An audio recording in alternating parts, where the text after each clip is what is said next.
Détonation. Ça saute d'un coup. Un matin, une seconde. Pas de fumée, pas d'alerte ni d'alarme.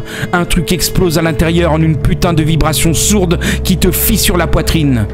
Et le corps se referme sur lui-même comme un piège. Peur viscérale, viscère minéral, tout se liquéfie, tu transpires. Et pire, ton cœur cogne comme un chien fou dans une cage. Tape, tape, tape, comme s'il voulait sortir de toi. Et l'écho du battement se fait de plus en plus fort à mesure que ton corps se vide. Respirer, pas possible. Air trop épais. Marcher, ça marche pas. Corps trop pesant. Impossible aussi de lasser tes lacets, tes laces lacées, lessivées. Ton système nerveux pète un câble.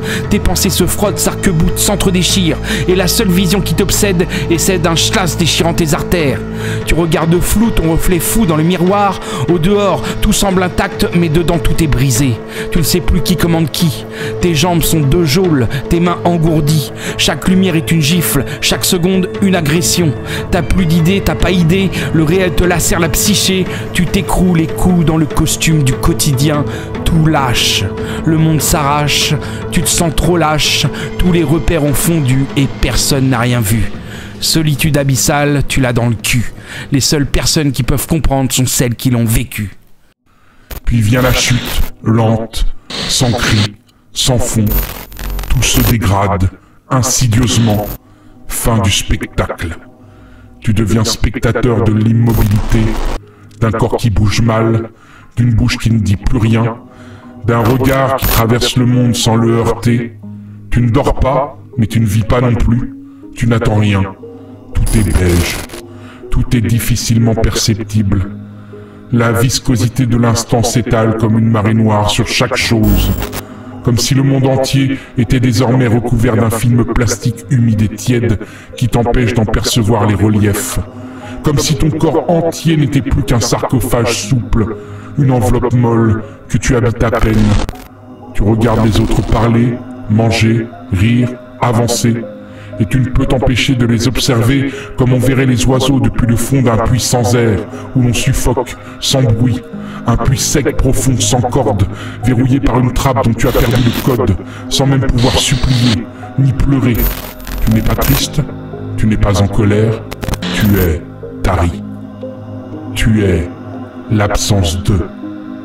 Tu es l'écart entre ce que tu étais et ce que tu n'es plus. Et ce décalage est une douleur sourde, un bruit blanc.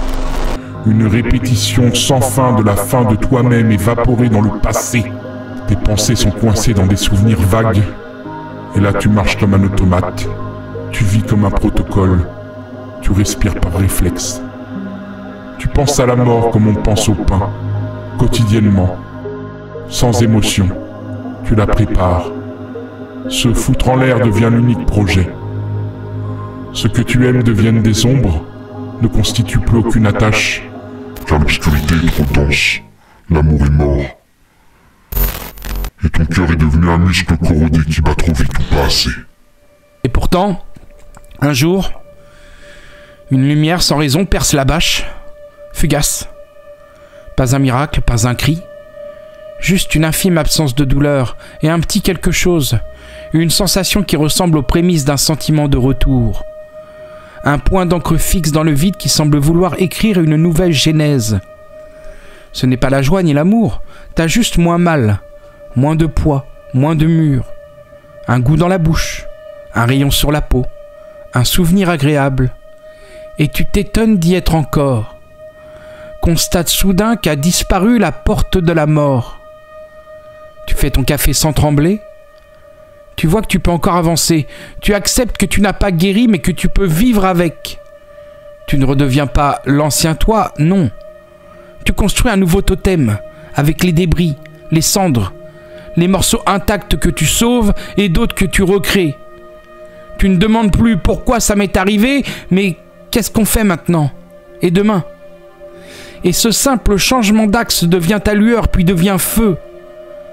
Tu recommences à dire « je », puis « je veux », et parfois même, tu dis « j'aime ». Pas fort, pas toujours, mais tu remarches un peu. C'est une victoire. Tu revois.